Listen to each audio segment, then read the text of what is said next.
আমার কাছে মনে হয় বাচ্চাদের ছবি তোলাই হচ্ছে পৃথিবীর সবথেকে কঠিন কাজ। এই যে দেখেন একটা বাচ্চাকে বসানো ছবি শ্যুট করা এতটাও সোজা না, প্রথমবার করে আমি হাড়ে হাড়ে টের পেয়েছি।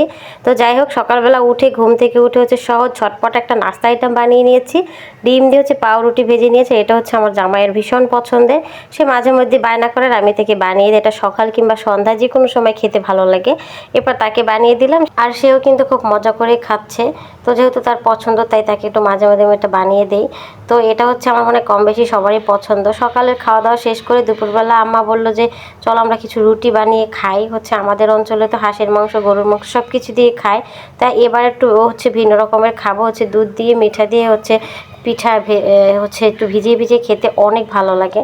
সো মায়ের আবদার আজকে পিঠা বানানো হলো। আর এইদিকে হচ্ছে পিঠাগুলো হচ্ছে আমি একটু সেঁকে নিচ্ছি তাওয়ায়। তো পিঠাগুলো মোটামুটি খুব সুন্দরই হয়েছে, ভালোই ফুলকো ফুলকো হয়েছে। দুই একটা হয়তো বা একটু ফোলে নেই। আমাদের বরিশালের মানুষ কিন্তু ফুলকো পিঠা ছাড়া আবার খেতে পছন্দ করে না। তো এই দেখেন সবগুলো পিঠাই প্রায় ফুলকোই হয়েছে, দুই একটা বাদে আর কি। তো পিঠাগুলো যেহেতু ভাজা হয়ে গেছে, দেখেন ফুলকো ফুলকো টুপির মতো লাগছে না? এই পিঠাগুলো আমরা ভীষণ পছন্দ করি খেতে। তো খাওয়া দাওয়া শেষ করে বিকালবেলা হচ্ছে আসছি আমি আর আমার জামাই আসছে হচ্ছে এই যে আমার ছোট্ট ভাইটার কিছু ছবি তুলে দেওয়ার জন্য। মানে ও তো বড় হয়ে যাচ্ছে, ওর ছোটোবেলার এই সুন্দর সুন্দর মুহূর্তগুলো একটু ক্যাপচার করে রাখার জন্য ওর আম্মু বলেছিল যে আসো আমাকে একটু ছবি তুলে দাও, কারণ আমি একা একা আমার পক্ষে সম্ভব হয় না বাচ্চাকে ধরে ছবি তোলা। তো আসছিলাম আমি ছবি তুলতে, আর কি বলবো, বাকিটা আপনারাই দেখেন ইতিহাস। তাকে যখন ক্লাস পড়াইতে যায় সে তখন হচ্ছে উপরের দিকে উঠায় এবং ক্লাস নিয়ে যায়।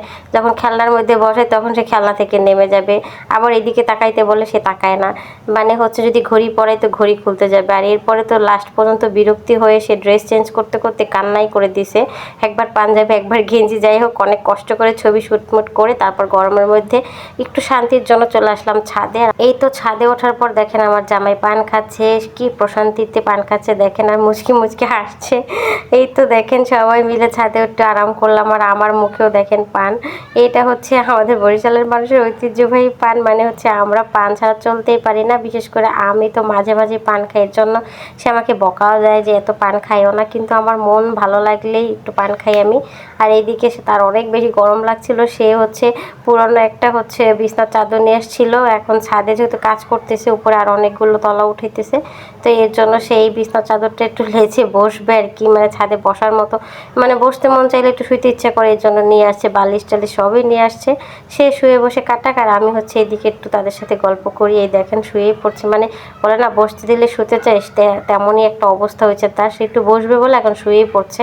এদিকে আমি একটু ছাদে একদম উপরের ছাদে উঠছি। ভাইরে এত বাতাস, মনে হচ্ছিল আমাকে জানি কখন উড়াই নিয়ে যায় বাতাসে, এত পরিমাণ বাতাস ছিল আজকে। তো ছাদে ওঠার পরে দেখলাম চারদিকে শুধু পতাকা টানানো, আর্জেন্টিনার ব্রাজিলময় হয়ে গেছে সব কিছু।